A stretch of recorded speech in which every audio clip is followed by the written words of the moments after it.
اور کیا یہ خدا کو زیب دیتا ہے کہ وہ ایول کو کریٹ کرے؟ اور کیوں اس نے کریٹ کیا؟ اگر وہ یہ کریٹ ہی نہ کرتا تو کیا آسانی نہ ہو جاتی؟ دو طرح کی آپ ایول یا شر کہہ سکتے ہیں. ایک تو وہ ہے کہ جو فری ولڈ بینگز جس کا ارتکاب کرتے ہیں. اگر چوائس نہیں ہے تو پھر نہ فری ول ہے، نہ پھر ہمارے پاس اختیار ہے، پھر نہ جنت کی منطق بنتی ہے نہ دوزخ کی منطق بنتی ہے. سے نہیں کہ شیطان کوئی ایسی ایول چیز تھی، اللہ تعالیٰ نے کوئی ایول کریٹ کر دیا جس نے ہونا ہی ہونا. یہ آپ کے ایکشنز ہیں جن کے نتیجے اچھے بھی ہو سکتے ہیں، برے بھی ہو سکتے ہیں. پرنسپل 3-4 یہ بنتے ہیں کہ قرآن نے بتایا کہ کوئی فرقہ نہیں، قرآن نے بتایا دین ہمیشہ سے اسلام ہے، قرآن نے ہمارا نام مسلمان رکھا ہے، ہمیں اپنی آئیڈینٹی صرف مسلمان رکھنی چاہیے.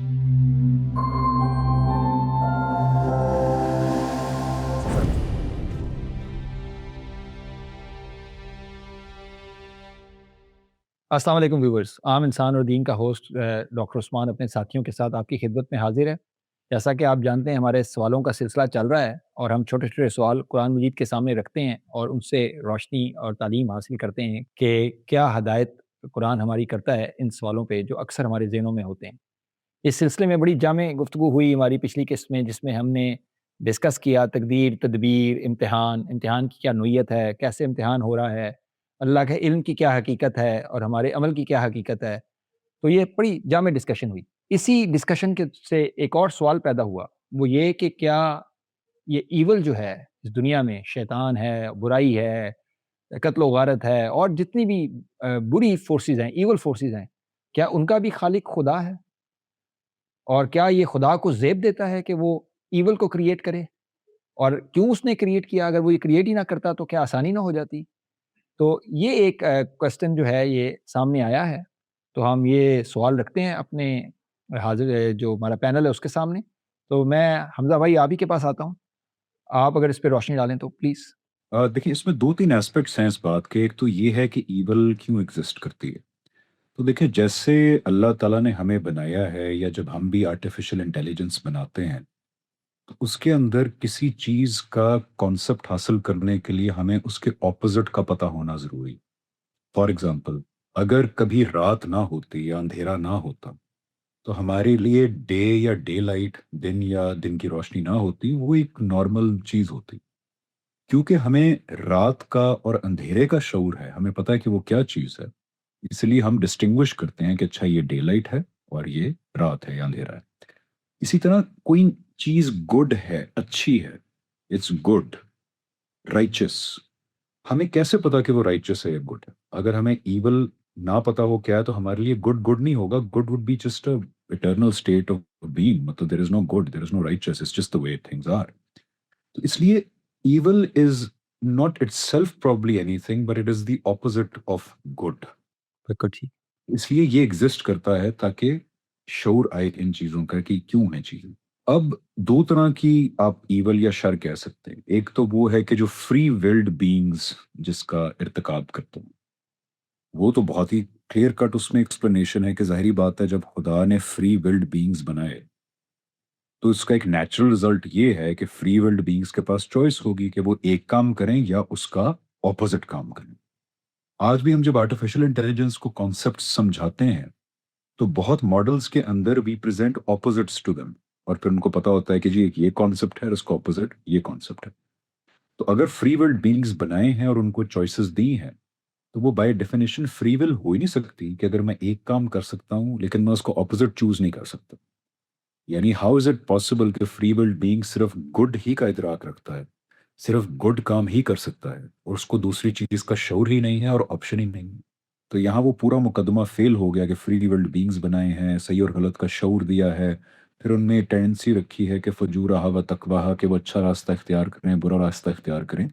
تو اس لیے ایول کا شعور ہونا، ایول کی کیپیسٹی ہونا کہ ہم اس ایول کو بھی اختیار کر سکیں، یہ فری ول کا اور اس امتحان کا سب سے فنڈامنٹل اور فاؤنڈیشنل پلر ہے. پھر دوسری ایک شر یہ ہو سکتا ہے جو لوگ کہتے ہیں کہ جو خدا کی طرف سے کچھ ایسی چیزیں ہوتی ہیں جس کو لوگ کہتے ہیں کہ یہ فار ایگزامپل برتھ ڈیفیکٹس ہیں، یا جانوروں میں درندگی ہے، یا پھر کچھ ایسی بیماریاں ہیں جو اتنی پینفل ہوتی ہیں، انسان اتنا سفر کرتا ہے کہ لوگ کہتے ہیں یار یہ تو فری ورلڈ بینگ کا شر نہیں ہے، یہ تو ایسا لگتا ہے خدا کی طرف سے اتنی خوفناک چیزیں بنائی گئی. تو وہ بھی قرآن ہمیں بتاتا ہے کہ جس طرح اسکیم بنائی گئی ہے اس کے اندر ان چیزوں کو پیدا کرنے کے دو مقاصد ہیں جو میں سمجھ سکا ہوں. ایک تو امتحان کی غرض سے کہ ظاہری بات ہے اگر تکلیف نہ ہو، بیماری نہ ہو، بھوک نہ ہو، غربت نہ ہو، سب اچھا ہو، امتحان ہو ہی نہیں سکتا. ایسے ہی ہے کہ جیسے آپ نے ایک گاڑی کو ٹیسٹ کرنا ہے تو ہمیشہ آئیڈیل سرکمسٹانسز میں تو گاڑی نہیں ٹیسٹ ہوتی. جب کوئی بچہ برتھ ڈیفیکٹ کے ساتھ پیدا ہوتا ہے تو وہ اپنے ارد گرد پورے ماحول کے لیے امتحان بن جاتا ہے. اور ظاہری بات ہے قرآن بتاتا ہے کہ جو لوگ اس افلکشن میں ہوتے ہیں، اس طرح کی افلکشنز میں جو خدا کی طرف سے ان پہ ایک ہارڈشپ ہوتی ہے، ان کو اسی لحاظ سے کمپنسیٹ کیا جائے گا ڈے آف ججمنٹ، ان کو خدا کی ٹیسٹنگ سکیم میں وہ استعمال ہوگا. اور جہاں تک ایسی بات ہے کہ جانوروں کے اندر درندگی پائی جاتی ہے، تو وہ بھی دیکھیں انسان، اب تو ہم انڈسٹریل دور، میڈیا کا دور ہے، لیکن ہم انسان کی جو شروع کی تاریخ دیکھیں، غاروں کے اندر ہے، نیا نیا شعور آیا ہے. تو یہ نیچر ہی اس کے لیے ایک سکول تھا، ایک تعلیم گاہ تھی. یہیں سے اس نے سیکھنا تھا کہ بینیولنس کیا ہوتی ہے، درندگی کیا ہوتی ہے، درندگی سے دور رہنا ہے، بینیولنس اختیار کرنی ہے. اب دیکھیں اس لیے اسلام کے اندر یا الہامی مذاہب کے اندر درندے کھانے کی ممانعت ہے. خدا نے کہا ہے کہ تم درندگی سے تم نے دور رہنا ہے. اس لیے ہر کام جو درندگی کی طرف لے کے جاتا ہے اس کو سمبولکلی بھی حرام کر دیا، اصل میں بھی حرام کر دیا. تو یہ جو خدا کی طرف سے ہارڈشپ آتی ہے، اس کا مقصد ہے کہ امتحان، اور دوسرا مقصد ہے کہ انسان کی تربیت. اب چاہے جانور ہیں یا انسان ہیں، جو بھی اس میں اس ہارڈشپ کا شکار ہو رہا ہے اس کو آخرت میں کمپنسیٹ کیا جائے گا. وہ کہتے ہیں جی جانوروں کا کیا قصور تھا؟ بھی اگر جانوروں میں بھی اس سطح کی روح اور کانشیسنس ہوئی کہ جو یہ ڈیزرو کرتی ہے کہ اس کو ایک آفٹر لائف ملے، تو تسلی رکھنی چاہیے کہ اللہ تعالیٰ ان کو بھی جو ہے ایمپلی کمپنسیٹ کریں گے اس معاملے میں. Beautifully explain, very very nicely explain. Sufyan بھائی آپ اس کو کیسے دیکھتے ہیں؟ دیکھیں، پہلے ہم اچھائی اور برائی کو سمجھتے ہیں کہ وہ کیا ہے. فار ایگزامپل آپ اپنے بچے کو، بیٹے کو یا بیٹی کو کہیں کہ میرے لیے ایک گلاس پانی لے آؤ. اب اس مقام پہ اگر وہ آپ کے لیے پانی لے آئے تو وہ ایک بہت اچھا بچہ ہے، اور اگر اس نے آپ کو اگنور کر دیا تو وہ ایک برا بچہ ہے، اس نے آپ کی بات نہیں مانی. پر اگر ہم یہ کہیں کہ یہ برائی ڈالی کیوں گئی ہے، بس اسے گلاس لے آنا چاہیے تھا، تو پھر اختیار کہاں رہا؟ پھر تو آپ نے اسے پروگرام بینگ بنا دیا. پھر تو وہ اس کے پاس کوئی آپشن بچ ہی نہیں ہے. جیسے حمزہ بھائی نے کہا کہ اگر چوائس نہیں ہے تو پھر نہ فری ول ہے، نہ پھر ہمارے پاس اختیار ہے، پھر نہ جنت کی منطق بنتی ہے نہ دوزخ کی منطق بنتی ہے. جنت اور دوزخ کی منطق تو تب بنتی ہے جب آپ کے سامنے دو آپشن ہوں اور آپ وہ آپشن میں سے پک کریں اپنی فری ول کے ساتھ. اور یہی بات ہمیں قرآن کریم نے بہت کلیئرلی سمجھائی ہے. دیکھیں، قرآن کریم کا اسلوب یہ ہے کہ جب بھی کوئی ضروری بات ہو تو اس سے پہلے قسم کا ذکر ہوتا ہے. اور اللہ تعالیٰ نے ایک نہیں، دو نہیں، 5 نہیں، 10 نہیں، 11 قسمیں کھانے کے بعد کا ذکر کرنے کے بعد، کھانے نہیں ذکر کرنے کے بعد قرآن کریم میں مطلب یہ ہوا کہ ایک کے بعد بڑی ضروری بات آنے والی ہے تو 11 کے بعد تو بہت زیادہ ضروری بات آئے گی. مطلب ہمیں ایک چیز بالکل کلیئر کر دی ہے، اور وہ ہے وَنَفْسٍ وَمَا سَوَّاهَا فَأَلْهَمَهَا فُجُورَهَا وَتَقْوَاهَا. آپ میں فجور بھی ہے اور آپ میں تقوی بھی ہے. آپ کے پاس چوائس ہے، آپ نے کون سا پک کرنا ہے، فجور پک کرنا ہے یا تقوی پک کرنا ہے. برائی ہمارے پاس ایسے نہیں ہے ان بلڈ کے ایک شخص کو بنا دیا اور وہ بس برائی ہی کرے گا. اس کے پاس آپشن ہے، اس کے پاس چوائس ہے. وہ چاہے تو احسن تقویم بن سکتا ہے، اور وہ چاہے تو اسفل سافلین بن سکتا ہے. ایک بہت بڑا اعتراض جو اٹھتا ہے نا وہ یہ ہے کہ اللہ تعالیٰ نے شیطان کو بنایا ہی کیوں؟ کیونکہ ہمارا کنسیپٹ یہ ہے کہ یہ ابلیس جو ہے، شیطان جو ہے، یہ بنایا گیا ہی اس لیے ہے کہ یہ برائی پھیلائے.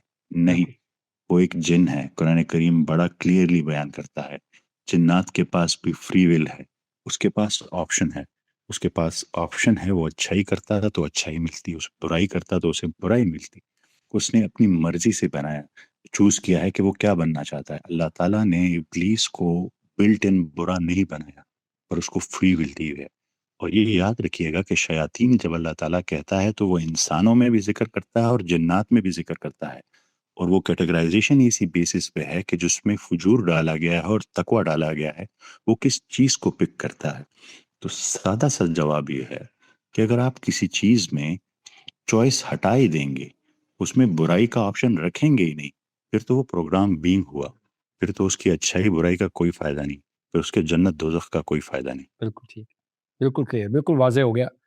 نبیل، آپ اس پہ کچھ ایڈ کرنا چاہیں؟ جی thank you first of all, اور سب کو السلام علیکم، اور بہت اچھے طریقے سے دونوں بھائیوں نے سفیان بھائی اور حمزہ بھائی نے اس کو ایکسپلین کر دیا۔ اچھا مجھے تھوڑا سا اس سے ایسے فیل ہوتا ہے کہ کیا اچھائی اور برائی کیا کچھ چیزیں ہیں جو کریٹ کر دی گئی ہیں، ایول کریٹ کر دیا گیا؟ آئی تھنک میں اس سے تھوڑا ڈفرینٹ ویو رکھتا ہوں، مجھے لگتا ہے کہ ان چیزوں کا کوئی وجود نہیں، یہ آپ کے ایکشنس ہیں۔ آپ کو ایک راستہ بتا دیا کہ اگر آپ وہ ایکشن کرتے ہیں جو کہ اخلاقیات کے دائرے میں آتا ہے تو آپ اس کے عمل کو کہتے ہیں کہ ایک اچھا عمل ہے، اور کوئی ایکشن برا کرتے ہیں جو اخلاقیات کے دائرے میں نہیں آتا تو آپ اسے کہتے ہیں یہ اس کا ایکشن برا ہے۔ تو ایسی جیسے سفیان بھائی نے کہا کہ ایسے نہیں کہ شیطان کوئی ایسی ایول چیز تھی، اللہ تعالیٰ نے کوئی ایول کریٹ کر دیا تو جس نے ہونا ہی ہونا، یہ آپ کے ایکشنس ہیں جن کے نتیجے اچھے بھی ہو سکتے ہیں برے بھی ہو سکتے ہیں۔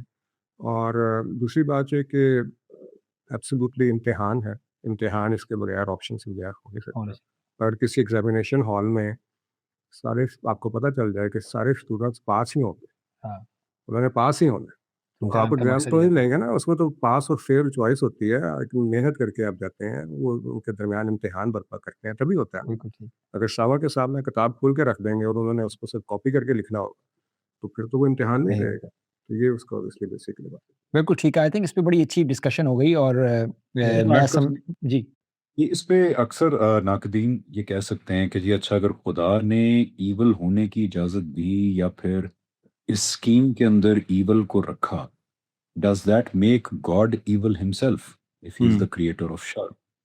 تو یہ بھی بات غلط ہے۔ ایک اسکالر کو میں نے سنا تھا، بڑی اچھی مثال دی انہوں نے کہا دیکھیں جب استاد آپ کو ایک ملٹیپل چوائس کوشچن دیتا ہے تو اس میں ظاہری بات ہے ایک صحیح آپشن ہوتا ہے اور تین غلط ہوتے ہیں۔ تو وہ تین غلط آپشنز اگر آپ کو دے رہا ہے امتحان کی غرض سے تو اس کا مطلب یہ نہیں ہے کہ وہ ٹیچر جاہل ہے یا اس کو نہیں پتا کہ صحیح جواب۔ اور اگر وہ آپ کو اس امتحان میں غلط چوائس کرنے دے رہا ہے اس کا مطلب یہ نہیں ہے کہ وہ ٹیچر خود غلط ہے۔ یہ بڑا امپورٹنٹ ہے کہ just because God allowed evil for the purpose of test it does not make ہم evil in any possible way. Very good example, بہت ہی ایکسلنٹ ایگزامپل، بڑا ہی مجھے مزہ آیا، اور بڑی آئی تھنک یہ ہمارے ویورس کے لیے اچھی رہے گی، سمجھنے میں بہت آسانی پیدا ہوگی۔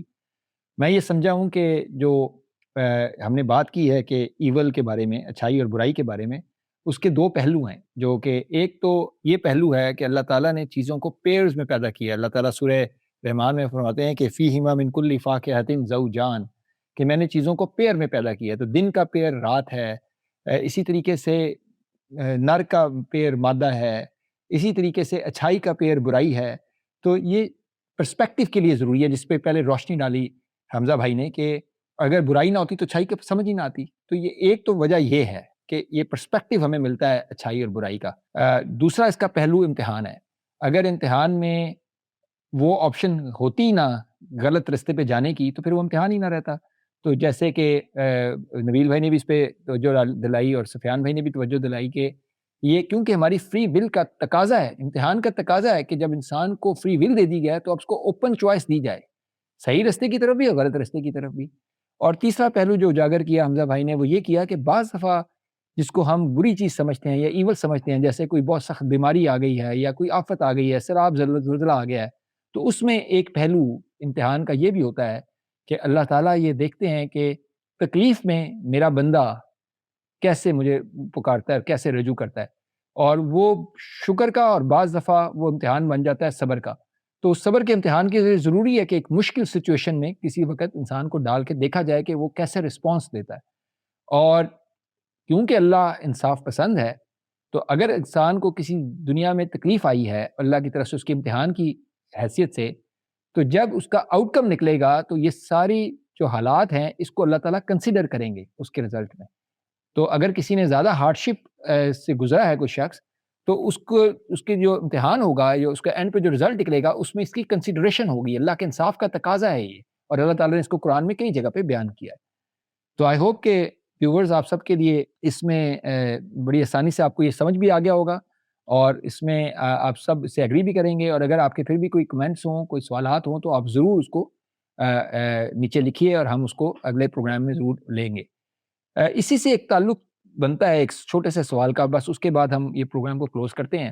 میں حمزہ بھائی آپ کے پاس آتا ہوں. دیکھیے ہم جب اچھائی اور برائی کی بات کرتے ہیں تو ہم یہ جانتے ہیں کہ جو شخص اس دنیا کے امتحان میں اپنے آپ کو یا اپنی فری ول کو اللہ کے بتائے ہوئے رستے کے مطابق استعمال کرتا ہے، اچھائی کے چنتا ہے، برائی سے بچتا ہے، تو وہ مسلمان ہے اور وہ نیک ہے اور وہ اللہ تعالیٰ کے ہاں کامیاب ہوگا.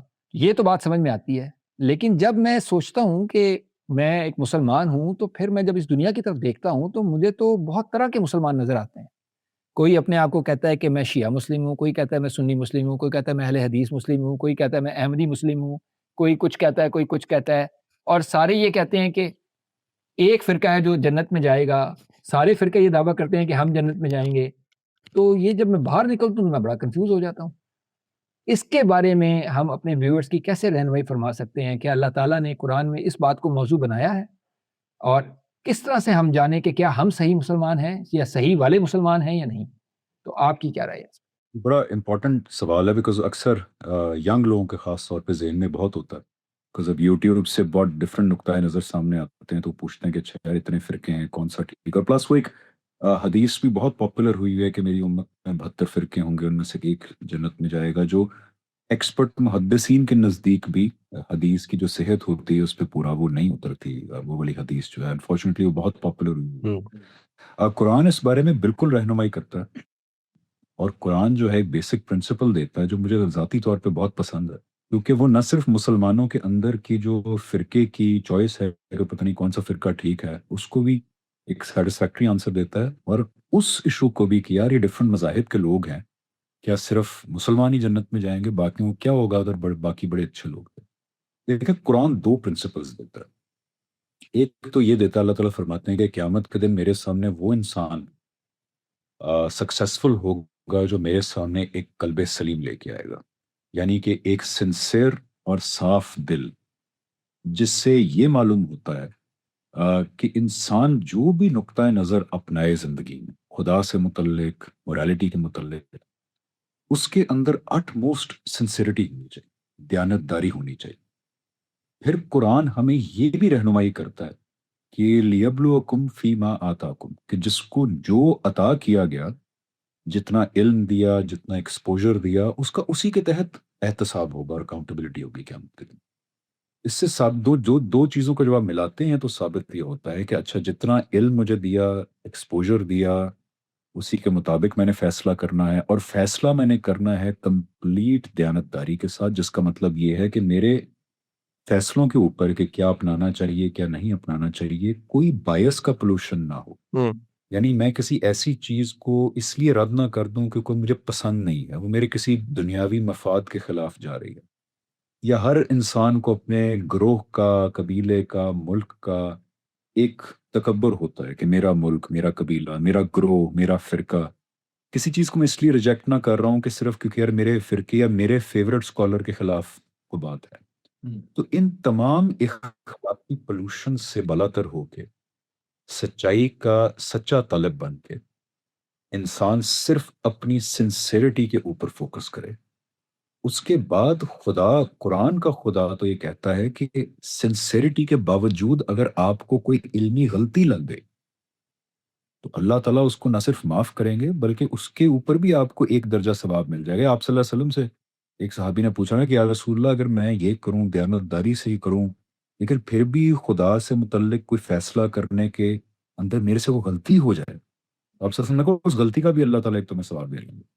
تو اٹ موسٹ چیز جو ہے وہ ہے سنسیریٹی، وہ ہے کہ آپ دیانتداری سے بات کریں جتنا علم آپ کو اللہ تعالیٰ نے دیا ہے. اور اس چیز کو اگر آپ ایکسپینڈ کر جائیں کہ دوسرے مذاہب کے لوگ بھی جانیں، فار ایگزامپل اللہ تعالیٰ تو کلیئر ہے اس بارے میں کہ دین کی بیسک ہدایت فطرت کے اندر ہے، اور انبیاء اور رسل کے ذریعے ایکسٹرنلی اس کی ڈیٹیلز بتائی گئی. اب کوئی انسان ہے جس کو دیانتداری سے، یعنی کسی نبی کی یا آپ صلی اللہ علیہ وسلم کی دعوت سمجھ نہیں آئی، اس کے کوئی اعتراضات تھے جو صحیح طرح پورے نہیں ہو سکے سیٹسفیکٹری، اس کو نہیں بتائے گئے، کیونکہ مسلمانوں نے بھی دین کی دعوت کو بہت کمپلیکیٹ کر دیا، بہت ڈویژن ہے. ایسا انسان جو کسی اور مذہب سے ہے، اگر وہ فوت ہوتا ہے اور یہ پروو ہوتا ہے قیامت کے دن کہ واقعی وہ جو مان رہا تھا، جتنا علم اس کو خدا نے دیا تھا، وہ اس کو سنسیئرلی مان رہا تھا، اور اس نے کسی ازراہ تکبر، دنیاوی مفاد یا کسی اور باطل ریزن کی وجہ سے کسی حقیقت کو نہیں جھٹلایا، حقیقت اس پہ واضح نہیں ہوئی، تو ایسے انسان کو یہاں کے لیے تو بخشش ہی بخشش ہے قیامت میں۔ تو جو کور پرنسپل ہے وہ ہے دیانت اور وہ ہے سچائی کی تلاش۔ بہت کلیئر ہو گیا، بہت واضح ہو گیا۔ سفیان بھائی، آپ اس پہ کیسے دیکھتے ہیں اس سارے سوال کو کہ اللہ کا مسلمان کون ہے اور کس فرقے کو ہمیں چننا چاہیے؟ اچھا، اس میں تو قرآن کریم کا ڈیسیجن بہت کلیئر ہے، ولا تفرق، فرقوں میں مت بٹو، یہ قرآن کریم کا فائنل ڈیسیجن ہے۔ دیکھیں، اور جس چیز میں قرآن کریم کا فائنل ڈیسیجن آ جائے اس میں اوپینین دینے کا میرے خیال میں پھر فائدہ بھی نہیں رہتا۔ اللہ تعالیٰ نے کہا یہ فیصلہ ہے، ولا تفرق۔ اب مسئلہ کیا ہے، ہم لوگ اصل میں کرتے کیا ہیں، ہم آئیڈینٹیٹیز پروٹیکٹ کرتے ہیں۔ میری جو آئیڈینٹی ہے اس کو میں پروٹیکٹ کروں گا، میں وہی انفارمیشن اٹھاؤں گا جو میری آئیڈینٹی کو پروٹیکٹ کرے گا۔ تو مطلب قرآن کریم کی آیت ہے کہ آیا تم نے اس شخص کو دیکھا ہے جس نے اپنے نفس کو معبود بنا لیا ہے، جو اس کا نفس چاہتا ہے بس اسی کی مانتا ہے۔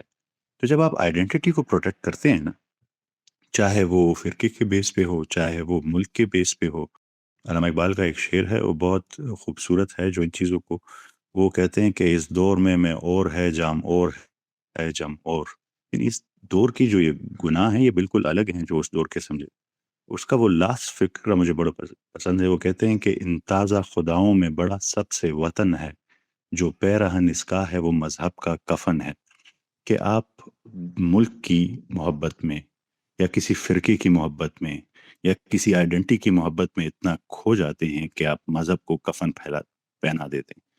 تو میرے لیے یہ بات بہت کلیئر ہے، کوئی فرقہ ہے، ہم لوگوں نے وہ کرنا ہے جو اللہ تعالیٰ کا حکم ہے۔ آپ مسلمان ہیں سارے، ہم سب مسلمان ہیں، ہمیں آئیڈینٹی کی لڑائی نہیں لڑنی۔ ہمارے لیے سمپل ہے، آپ کو کیا ملا، کتنا نالج ملا اور کس سنسیریٹی سے آپ نے اسے فالو کیا۔ آپ نے آئیڈینٹی کو پروٹیکٹ کیا یا اللہ کے حکم کو پروٹیکٹ کیا۔ دوسری بات، اس دنیا میں کوئی بھی اگر کسی کے جنت اور دوزخ کے فیصلے کرے گا تو وہ بہت بڑا ظلم ہے۔ اللہ تعالیٰ نے اختیار کسی کو نہیں دیا، یہ اختیار صرف اور صرف اللہ تعالیٰ کو ہے۔ اس کو پتہ ہے کس کو کیا ملا اور کس نے کس اخلاص کے ساتھ اس پر عمل کیا۔ تو میرے خیال میں جو مسلمان ہے اس میں فرقے نہیں بننے چاہیے۔ بہت ہی اچھے طریقے سے آپ دونوں نے واضح کیا۔ نبیل، کوئی لاسٹ کومنٹس؟ جی، سوال تو یہ بڑا امپورٹنٹ ہے اور اس کو میرا خیال ہے کہ ڈیٹیل جواب بھی چاہیے تھا اور بڑی خوبصورتی سے دونوں بھائی نے جواب دیا۔ مجھے لگتا ہے کہ اس سوال کو تھوڑا سا ایکسٹینڈ کر لینا چاہیے۔ دیکھیں، ہم یہ سوال پوچھ رہے ہیں کہ ان تمام فرقوں میں سے کون سا فرقہ ٹھیک ہے، تو انسان کو یہ سوچنا چاہیے۔ مجھے لگتا ہے کہ اس کو ایکسٹینڈ کر کے فرقوں سے باہر دوسرے مذاہب پہ بھی جانا چاہیے تاکہ بات ٹھیک طریقے سے سمجھ آ جائے۔ جب بھی کوئی انسان یہ سوچتا ہے کہ مسلمان جنت میں جائیں گے یا یہودی جائیں گے یا فرقوں میں شیعہ جائیں گے، سنی جائیں گے، اس کو سب سے پہلے ایک دیانت دارانہ ایکسرسائز کرنی چاہیے۔ اسے کہنا چاہیے، سوچنا چاہیے کہ اگر میں اس فرقے میں پیدا ہو جاتا جس پہ اوبیسلی اس کا اپنا کوئی کنٹرول نہیں تھا، یا کسی دوسرے ریلیجن میں پیدا ہو جاتا تو میں کیا مختلف کرتا۔ تو یہ ایک بہت امپورٹنٹ چیز ہے، جب وہ وہاں پہ اپنے آپ کو رکھ کے دیکھے گا تو پھر اس کو سمجھ آئے گی۔ قرآن مجید کے مطالعے سے تو معلوم یہی ہوتا ہے کہ اللہ تعالیٰ کا جو کامیاب انسان ہے، وہ جیسے حمزہ نے بتایا کہ آپ کے اندر فطرت میں جو ہدایت رکھ دی گئی ہے، اگر وہ اس فطرت کی ہدایت کی پاسداری کرے اور کسی حق کو، یعنی کہ ایکسٹرنلی طور پر، میں کئی دفعہ اس کو اس طرح سے بھی ایکسپلین کرتا ہوں کہ قرآن مجید انبیاء کا آنا یہ ہماری فطرت میں نہیں ہے، یہ وہ حق ہے جو ہمیں ایکسٹرنلی طور پہ ملا ہے۔ تو وہ حق جو ہماری فطرت کے اندر تو موجود نہیں تھا لیکن ایکسٹرنل طریقے پر ہم پر واضح ہو گیا کہ یہ حق ہے، تو اس حق کے آگے ہمیں سر تسلیم خم کرنا ہے۔ تو یہ اللہ تعالیٰ کا ایک کامیاب انسان ہے۔ باقی فرقوں کی تو جیسے ڈاکٹر سفیان نے کہا کہ قرآن مجید میں تو مطلب جگہ ہی نہیں بنتی، لیکن اگر آپ اس کو اس طرح سے سوچیں کہ اللہ تعالیٰ کا دین ہمیشہ سے ایک ہی رہا ہے اور وہ شروع سے، اور وہ کرتا کیا رہا ہے کہ جب بھی لوگوں کے درمیان تفریق پیدا ہوئی ہے تو انبیاء آئے ہیں، اور انبیاء کا واحد کام یہ تھا کہ وہ خبر دیتے تھے کہ یہ دنیا اللہ تعالیٰ نے امتحان کے لیے بنائی ہے، اور جو اس کا وہ دین ہوتا تھا اس کو ریسٹور کر دیتے تھے اپنی۔ اور یہ آخری دفعہ یہ کام محمد صلی اللہ علیہ وسلم کے ٹائم پہ ہوا ہے کہ دین کو اس نے ریسٹور کر دیا۔ تو اگر بتانا پڑے تو آپ یہ کہہ سکتے ہیں کہ اسلام کی آخری ریسٹوریشن سے پہلے کے جو فرقے ہیں ان کو آپ کہہ سکتے ہیں کہ وہ یہودی اور نصارہ ہیں، اور اس کی ریسٹوریشن کے بعد کے بننے والے فرقے جو ہیں وہ سنی، شیعہ اور بریلوی، اب تو خیر بہت سارے ہو گئے ہیں. تو اللہ تعالیٰ کا اوبیسلی، اور اگر آپ سورہ بقرہ کی 62 شاید غالباً آیت ہے اس کو آپ دیکھیں تو وہ اللہ تعالیٰ تو بتا رہا ہے کہ آپ چاہے مومن ہیں، چاہے یہودی ہیں، چاہے نصارہ ہیں، اور اللہ کے ہاں تو وہی کامیاب ہے جو نیک عمل کرے گا. اور نیک عمل آپ کے علم کے اوپر منحصر ہے، یعنی کہ آپ کو علم کہتا ہے. قرآن مجید میں ایک اور جگہ پہ اللہ تعالیٰ نے یہ اس پہ بتلایا کہ روزوں کے دوران اوبیسلی آفٹر افطاری یہ کویسچن پیدا ہوا کہ کیا ازدواجی تعلق قائم ہو سکتا ہے؟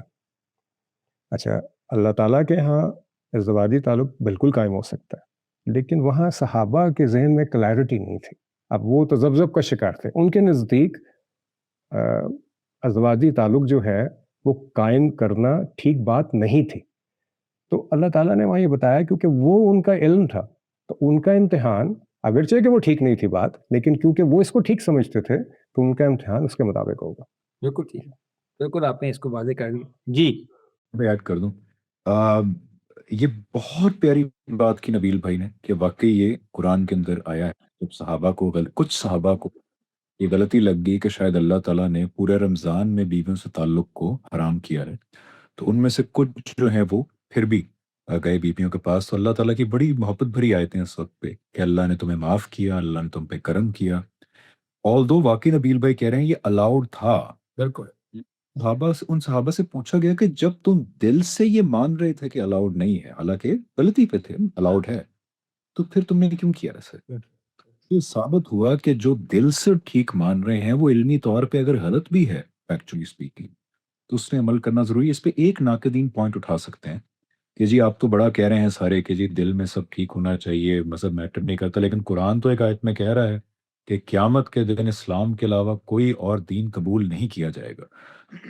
آپ ذرا تھوڑی سی دقت نظر سے وہ اگر ورس پڑھیں تو صرف 10 آیتیں بعد میں پڑھ لیں اور 10 آیتیں پہلے پڑھ لیں تو وہاں پہ بھی اللہ تعالیٰ ایکچولی یہی کہہ رہے ہیں جو ہم لوگ کہہ رہے ہیں، کیونکہ وہ ان لوگوں کو مخاطب پہلے کیا جا رہا ہے اس آیت سے پہلے کہ جو یہ دل سے مان چکے ہیں کہ آپ صلی اللہ علیہ وسلم ٹھیک کہہ رہے ہیں، آپ صلی اللہ علیہ وسلم اللہ تعالیٰ کی طرف سے ہیں اور یہ دین واقعی ہی خدا کی طرف سے، لیکن وہ یہ جاننے کے باوجود اور دین پسند کرتے ہیں کیونکہ وہ ان کے آباء و اجداد کا دین تھا، اس کے ساتھ ان کے ایک آئیڈینٹی جیسے سفیان بھائی نے کہا جڑی ہوئی ہے، تو وہ اس دین کو جاننے کے باوجود کہ خدا کی طرف سے ہے اب کسی اور دین کی تلاش اور اس کی خواہش میں تھے کہ نہیں یہ والا ٹھیک ہو. تو ان کے بارے میں خدا نے کہا کہ اب تم یہ جان چکے ہو کہ دین خدا کی طرف سے، اب تم اگر کسی اور دین کو لے کے آؤ گے قیامت کے دن تو پھر تمہارے اس لیے قابل قبول نہیں ہوگا وہ. تو یہاں پہ بھی ایگزیکٹلی وہی بات کی اللہ تعالیٰ نے جو ہم ابھی ایک دوسرے کے ساتھ ڈسکس کر رہے ہیں. Wonderfully explained. آئی تھنک اس پہ بڑی اچھی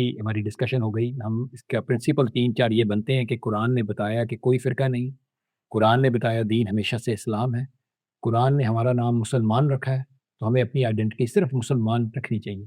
اللہ کے ہاں مسلمان لیبل نہیں ہے، اللہ کے ہاں مسلمان وہ شخص ہے جس پہ جتنا علم اور جتنی عقل اور جو ماحول اس کو ملا اس نے اپنے علم، اپنی عقل اور اپنے ماحول کے مطابق بغیر کسی تعصب کے ایمانداری کے ساتھ سنسیریٹی کے ساتھ جس کام پہ عمل کیا اور جو معروف اچھائیاں کیں اور ان کی تلقین کی اور معروف برائیوں سے بچا اور بچنے کی تلقین کی، اللہ کے ہاں وہی مسلمان ہے. اور اس کا امتحان اسی علم، اسی عقل اور اسی حالات و واقعات کے کو مد نظر رکھتے ہوئے ہوگا، اور وہی اللہ کے ہاں صحیح مسلمان ہے. تو ہمیں اپنے آپ کو صرف مسلمان کہنا چاہیے.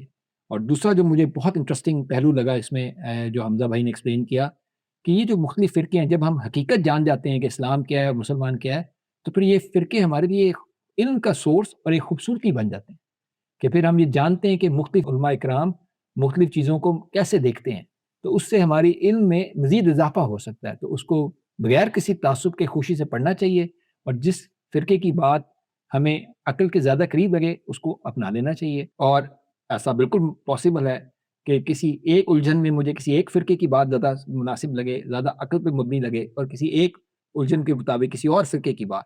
تو ایک مسلمان کو یہ سفر ہمیشہ جاری رکھنا چاہیے. آئی ہوپ آپ سب کو اس سے فائدہ ہوگا. یہاں پہ ہم پروگرام کا اختتام کرتے ہیں. میں اپنے تمام پینل کا انتہائی شکر گزار ہوں. سفیان بھائی آپ کا، حمزہ بھائی آپ کا، نبیل آپ کا، اور فروخ آپ ہمارے لیے یہ سارا پروگرام ریکارڈ کرتے ہیں، ڈائریکٹ کرتے ہیں. آپ کا بھی بہت شکریہ. Thank you very much.